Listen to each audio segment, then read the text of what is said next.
Public Affairs very much thanks RESIDCO, our sole corporate underwriter, for helping to make the production of this show possible. But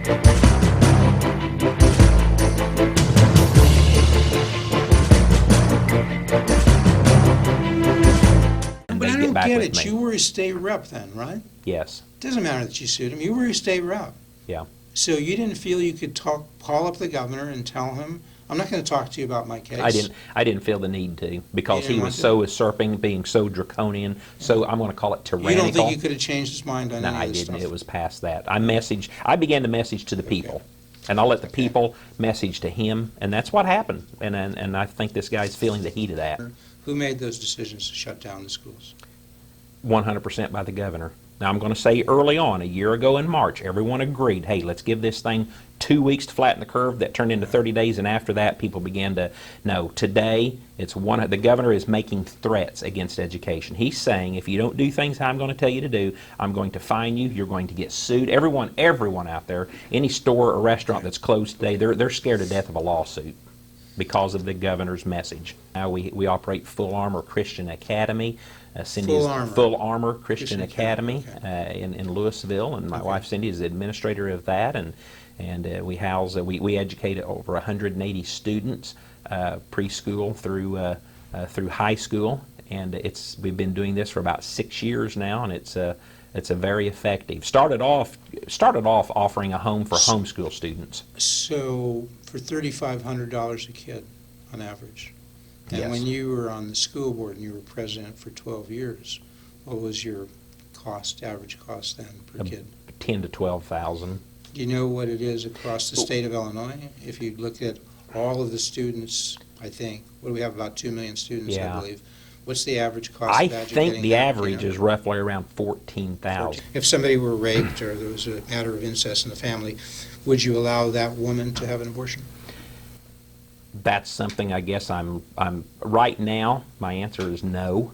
You would know. But I would have that conversation with people. Welcome back to Public Affairs, to part 2 of our show with State Senator Darren Bailey. We are taping this show on February 10, and within 2 weeks, he will almost surely decide and tell you whether he is running for governor of the state of Illinois. If you saw part 1, you saw a man of conviction. You saw who Darren Bailey is, what makes him tick. And Governor Pritzker seemed to start, with the rest of the country, initiating actions to deal with COVID, because you sued the guy's butt, didn't you? That I did. Tell us, what went wrong, and why did you sue him? Well, what went wrong was that he usurped the freedom of a constitutional republic into one-person rule. So the Illinois Emergency Management Agency Act provides that he might be able to make a 30-day emergency proclamation with emergency orders, executive orders, but after that point in time, after the first 30 days, the legislator kicks back in, or the county health departments. This document's 230 pages, and it's a wonderful document. And the governor himself evidently hadn't read it, even though it had been updated by Dr. Ezike herself. Get right to the point. You took him to the court, and what was the ultimate outcome? You don't have to go through all of the... We won. You won. We won. And what did the court say, and which court said it? That the governor, as outside of his constitutional authority to be making these orders, that the legislature, the General Assembly, are the ones that should be making these laws. Circuit Court of what? Yep, the Circuit Court in Clay County. Said that Judge Michael McCaney. Okay. And some people had the impression that, yes, you won, but you had filed the case in a way that it applied only to you. You would not have to shelter in place. Everybody else still had to abide by these orders coming from the governor. Was that interpretation wrong? Very wrong. On the preliminary hearing, before the case was heard, the case was going to be heard 1 week earlier, we asked for a temporary restraining order for me. Okay.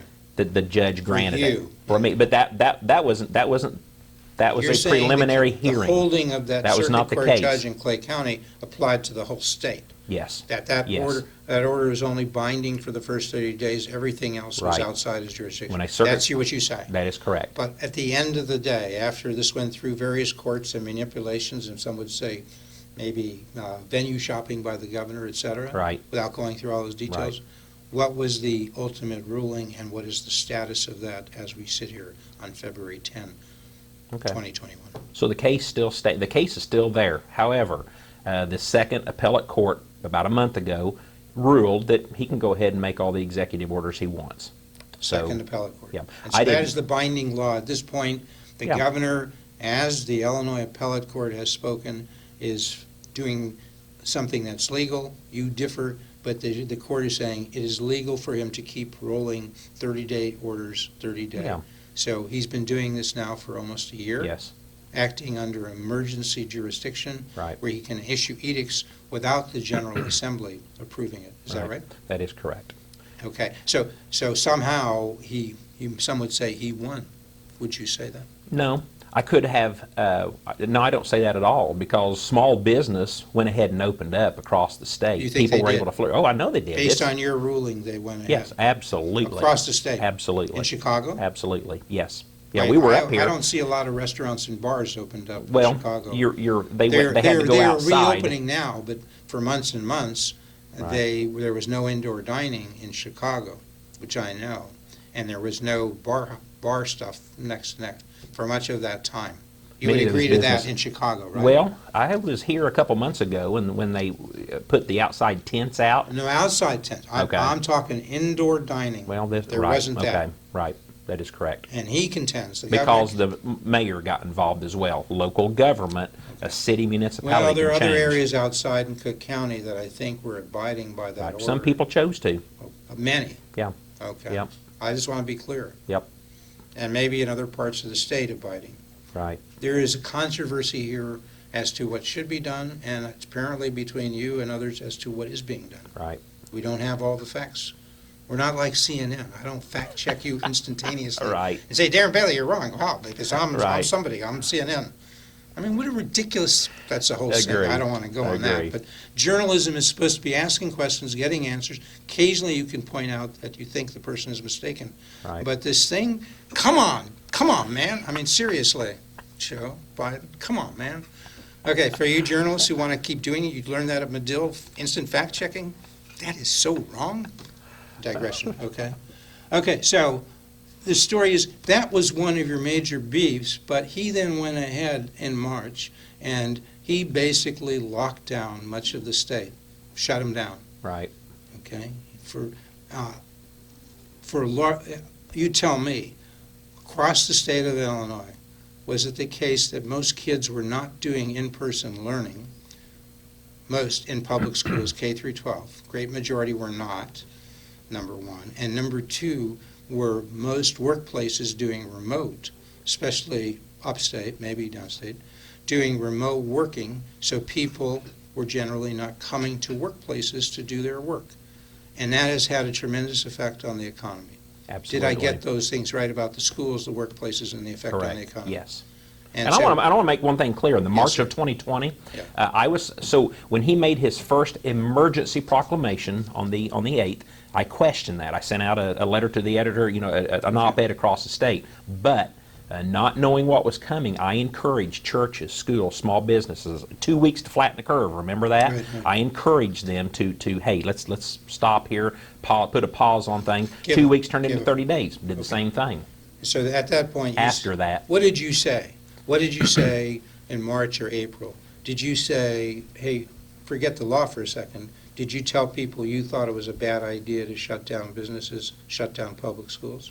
Not initially. After the first 30 days, and when we failed to Okay. come into office, Yeah. to come back and make a law, then that's whenever I had a problem with it. And I began to see, as a state representative, I'm getting phone calls from these people. What do? We don't have any income Well, coming what in. did the data tell? When did you realize there were data, and what did the data tell you as to what kind of a disease? Could you summarize in a sentence?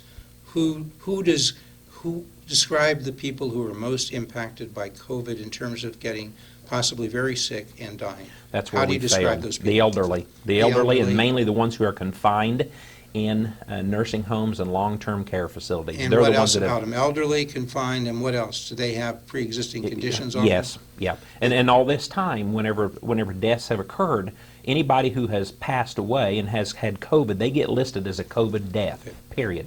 regardless if it was the ultimate cause or not. So it might be more accurate to say that how many people have died in Illinois, we would say, so they would say from COVID, about 19,000 as of February 10th? Well, Maybe that's it's the 20,000? Dr. 19,000. Ezekiel's number.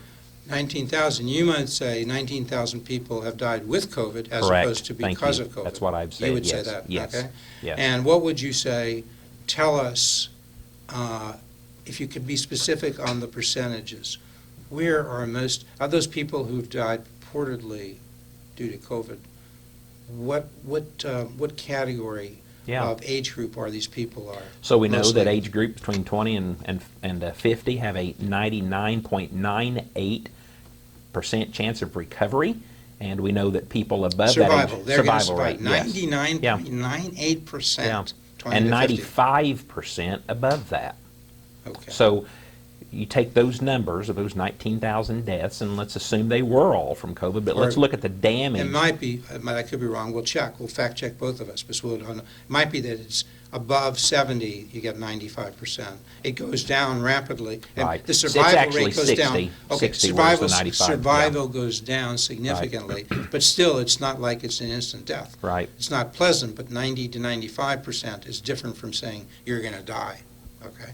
Correct. Okay, so those are the numbers. You see those, where do you read those numbers? Where do you refer to tell people if they don't believe you? Well, Chicago Tribune, Chicago Wire Tribune gives Points them- does Wire an Points amazing does about that. all those numbers are out there. And What get do on the you- Illinois Department of Public Health, and you can find those numbers. They, So, they also agree. IDPH, Yeah.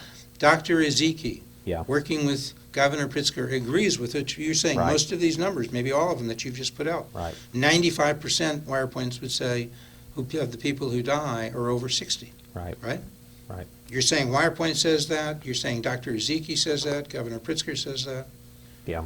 So if you're a governor and you saw that, you saw that in Italy, if you read widely and read other places, by the time of April or May, you knew these were the data, right? Right. And if you had been governor at that time, well, if you saw those numbers, what would you have done in terms of the economy, in terms of the schools? What Right. would you have done? Well, interestingly enough, what I would have done, still not even being done as we speak, 1 year later. The nursing homes and the long-term care facilities are not getting the care that they need, even as the vaccines roll out. The people who need them the most cannot get them. The schools should have been open. Business should have resumed. Now we're talking about way off in the future of what's going to happen during these variances. We don't know. We can never, ever shut down and have the financial and emotional impact on society that we have had over this last 12 years. As of March, and if not as of March, at least as of May of 2020, were you telling people it was wrong to shut down Yes, the I economy, was. That's in to May close the yep. schools? In May By is when then we you knew filed the that. lawsuit, yes. So May, we've been doing that in one form or another for the last 9 months. Right, We have wasted GDP, according to you, right? absolutely. It's We a- have wasted the output, the gross national product or gross domestic product, gross Illinois product. Right, And that's been mimicked in many states around the country, not all. Right. Right? right, And the schools lost education. right. Many of these kids are not going to have the opportunity to Right. make it up. Or within Yeah. a month of that, this is a disease of the elderly with pre-existing conditions. Right. How many people, what percentage of the deaths occurred in nursing homes in Illinois? Of the Oh, 19,000 deaths? Of the 19,000 deaths, I believe it's pushing 80% or more. I think it's 50%. Is it 50? Yeah. Okay. And who tells you that? Who gives you those numbers? Well, I've read those just in all over in the press. Illinois press. Department of Public Health. Wire and, Points, too? Wire Points and Chicago Tribune does a Wire very good Points job of does it. reporting those. They do, Yeah. okay. Yeah. So. That's what's awesome But about you have Wire been able to Points. get to the governor since then, when you were more certain of these numbers, and tell him what you're just telling me. Yeah. Even though you knew that by May of Yeah. 2020. Did you ever call? Could I meet with you? No. You don't No, think once the lawsuit. He's not going to do. I because of the communicated. lawsuit, you Yeah, don't think he would? well, I communicated with him Yeah. through a liaison. We do have a liaison, and I began to, and the liaisons do a good job. So I report to them what my problems and But they I get don't back get with it. me. You were a state rep then, right? Yes. Doesn't matter that you sued him. You were a state rep. Yeah. So you didn't feel you could call up the governor and tell him, I'm not going to talk to you about my case. I didn't feel the need to because didn't he want was to? so usurping, being so draconian. So I'm going to call it tyrannical. You don't think you could have changed his mind on No, any I of this didn't. stuff? It was past that. I began to message to the people. And I'll let the people message to him, and that's what happened. And I think this guy's feeling the heat of that. So that was COVID, and now we're doing the rollout of the vaccines. And surely by now, the governor has seen the same data you have seen, that it's disease primarily of the elderly with pre-existing conditions. And nursing I don't know if homes he have those. has. Because surely, has he said, well, what would you say? Given those data, how should we be doing the vaccinations of COVID? What should be our guiding lights as to the priorities of who gets The this? priorities are those age groups. And in the last What 2 are they? weeks, Say that again. of the 70 plus and anyone in just today or yesterday, Age he 70 or said older, okay, yeah. of the people who are in need, whatever that age is, and we know that it's, Okay. and getting it in the nursing homes, in the long-term Pre-existing. care facilities. But instead, what'd he do? He's given it to the prisoners and now put politicians in front of the elderly? I mean, I But just... even the frontline workers who we care about, if they're 20 years old and they get it, according to wire points, the survival rate Right. is 99.98%. Right. So why Right. would we give it to a 20-year-old frontline Thank worker, you. healthcare worker? Yep. Isn't that the question? Yeah, absolutely. As opposed to those people Absolutely. you just Yes. described. Yeah. And what's the answer? Why are we doing that? Yep. For favor, for re-election purposes, I don't know. So it's a disgusting. political It thing. has to be. It has to be. There's no reason, or Yeah. just pure ignorance. It has to be. We have waited for a long time for these vaccinations, and now that they've come out, the governor sits here, and how dare him to put prisoners and politicians ahead of the elderly. My office is inundated every day with the elderly in our district and across the state from people they're scared. They want the vaccination. Nursing homes are calling, saying, what do? We need our people vaccinated. Long-term care centers are calling, saying, when do we get the vaccination? We don't know. As always, the governor, his plans they're disastrous. And they're costing. There's the true lives. When I filed the lawsuit, the governor came out and made a comment that Darren Bailey, was going to be responsible for millions of deaths. Yet this man has destroyed lives. Yeah, he literally said that. And this man is destroying lives in our schools, with our school children, and now all the way to the other end of the spectrum of life with the people, the elderly, by ignoring them. I believe the people will hold him accountable for this.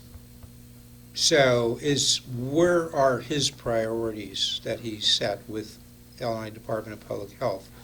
Where are the priorities that he has set in terms of who gets a COVID vaccine? What are his priorities? I believe his priorities are whatever he thinks keeps him popular. Remember, he started off with the prisoners. Then he went to the politicians. You know, I could step in. I could go right now anywhere and get my vaccination today if I wanted to. No matter and then he who. went to the school teachers. That was one of the things the Chicago Teachers Union bargained for.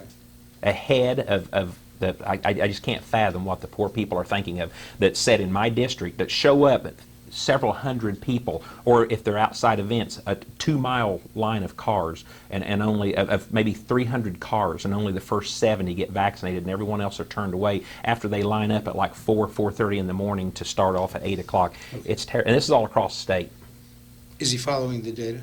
No, he's not following the data. The data has always changed with him. The goalposts have changed. The goals, the priorities have changed since day one. His data, your data, my data, when he shares and we listen to this, I can find just the opposite message somewhere else from somebody that I might trust. Okay. Education. I mean, you've mentioned, you've talked about the schools were shut down due to COVID. Would that be accurate? Yes. Basically went to remote learning, right? Were those decisions being made by local school boards or by the governor? Who made those decisions to shut down the schools? 100% by the governor. Now, I'm going to say early on, a year ago in March, everyone agreed, hey, let's give this thing 2 weeks to flatten the curve. That turned into 30 days, and after that, people began to know. Today, the governor is making threats against education. He's saying, if you don't do things how I'm going to tell you to do, I'm going to fine you, you're going to get sued. Everyone out there, any store or restaurant that's closed today, they're scared to death of a lawsuit because of the governor's message. And recently, we've been hearing in Illinois about JCAR, Number one is JCAR. What is that, and what are they doing? What are we hearing that's in the news as of February 10th? Well, the governor's did an excellent job of using JCAR to bypass the legislature again. So right now, he has essentially, he says he doesn't, but he handpicks ISB, the superintendent, and the Illinois State Board of Education board members. Okay, those are his people. He puts them into place, and then they have come up with these rules, cultural learning standards. And these are to be implemented into our school system. So they wrote a series of new directives and rules to be weaved into our education process. Then they presented those to JCAR. Once they present those to JCAR, JCAR has 45 days to act. JCAR is a committee, Joint Commission of Administrative Rules. It is actually a bipartisan committee. There are 6 Republicans, 6 Democrats, 3 senators, and 3 reps on each side. Once a rule is given to them, 8 of the 12, so 2 people from one of the parties has to dissent. 8 of the 12 members have to vote against accepting rules to kill it. Or they do nothing. They just set for the 45 days. If they do nothing, then the rules become the rule of the day. So we have before us these cultural learning standards, and it's interesting because they're beginning to feel the heat. Illinois State Board of Education, they've changed the directives twice now. Now they've said, okay, you don't have to put these cultural learning standards into school immediately, but by 2025 you will have to, and we're just going to go over here to the college and start teaching the teachers how to teach. Again, what I shared with you just a little bit ago, my facts, your facts, my truth, your truth. We're going to trust and leave it up to a teacher who's been trained in a college to come now and start talking about cultural societies. My opinions, your opinions. There's really no right, there's really no wrong. Whatever you think could be right. That's the essence and the basis of this, other than trying to erase our history and trying to teach a history where, we know the dangers of history repeating itself and forgetting and leaving out our history. This is a part of this as well. But to know right, know wrong, that seems to be the essence that's going to be decided by JCAR on the 16th of February. And so, does this affect all teachers throughout the state who are teaching, or does it affect the people who are applying for certification to become a teacher coming out of a school of education or other academic? The latest rule change applies towards the teachers who will be coming out of college. However, on 2025, it will apply to everyone. They recently made that change. To everyone who is teaching? Every teacher. Does that mean because they don't really come up regularly for license renewal, do they?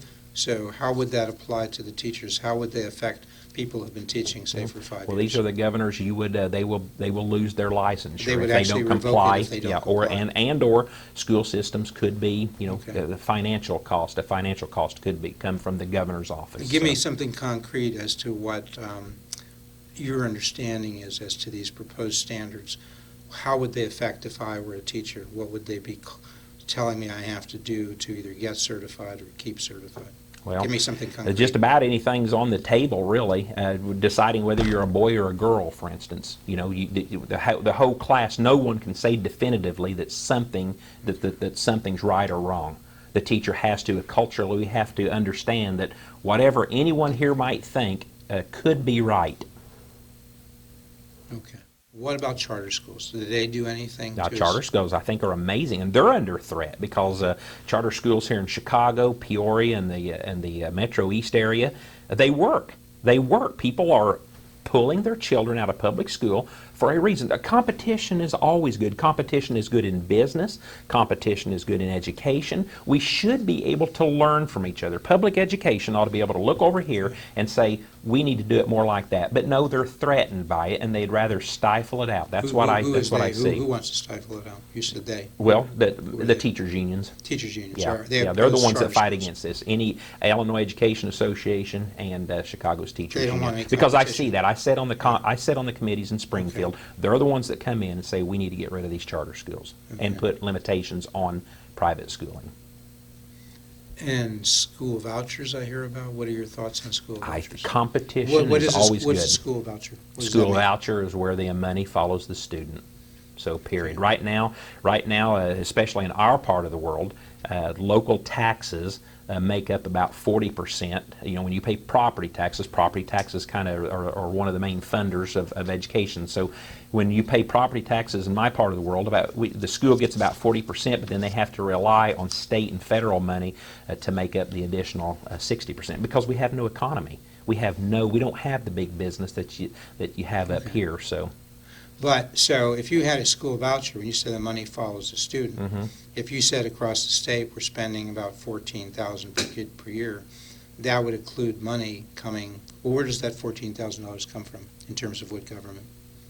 Local property Local. taxes, and then there's a mix. Probably, I think only 10% comes from. I'm shooting on the cuff here, but maybe 10% of that comes from the federal government, Yeah. and then the bulk of it comes from the rest of it comes from the state government. But So it's local, state, federal Mhm. combined to be about $14,000. Right. And you're suggesting a voucher program in which every student, whatever they were throughout the state of Illinois, on average, they could take their $14,000 and go to the school of their choice. Am I getting that right? Yes. What are your views on abortion?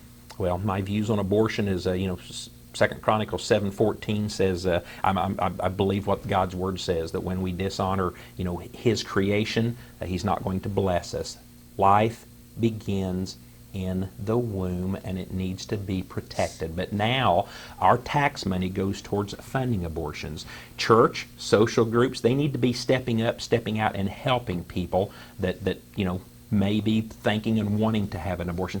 Look at all the people who are wanting to adopt and have trouble doing that, and all the thousands of dollars that it takes to adopt. Well, we can turn this thing around and make something wonderful of it if we'd wrap our heads together. But no, last year here in Illinois, abortion now is now a medical condition.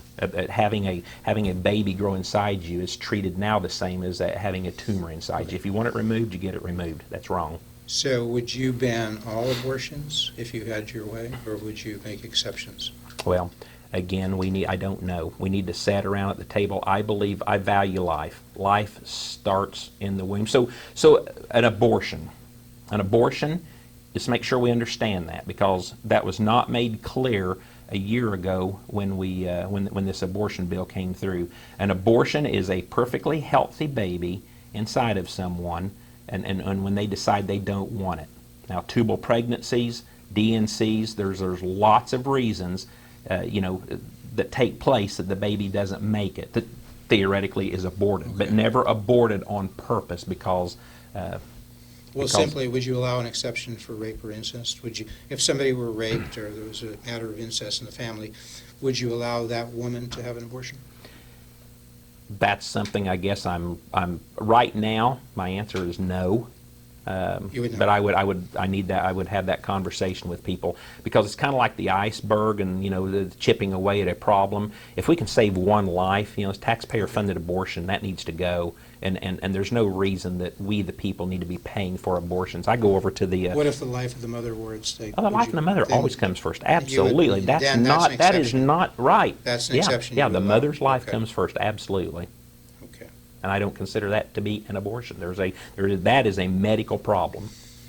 All right, so we have exhausted our time. I want to remind you folks, if you've been watching this on cable, wherever, again, go to youtube.com/Illinois Channel TV. You can decide, you can tell us whether you like it or don't. It hopes you like it. That'll help to get your registering that vote. You can give us your comments. That would be so good, whatever you want, okay? You just remember to come back, and we will find out soon whether State Senator Darren Bailey from Louisville, downstate, is going to run for governor of the All state right. of Illinois. Thank you so much. Thank you State for your Senator time. and possible gubernatorial candidate. Thank you. Possible gubernatorial candidate, Darren Bailey.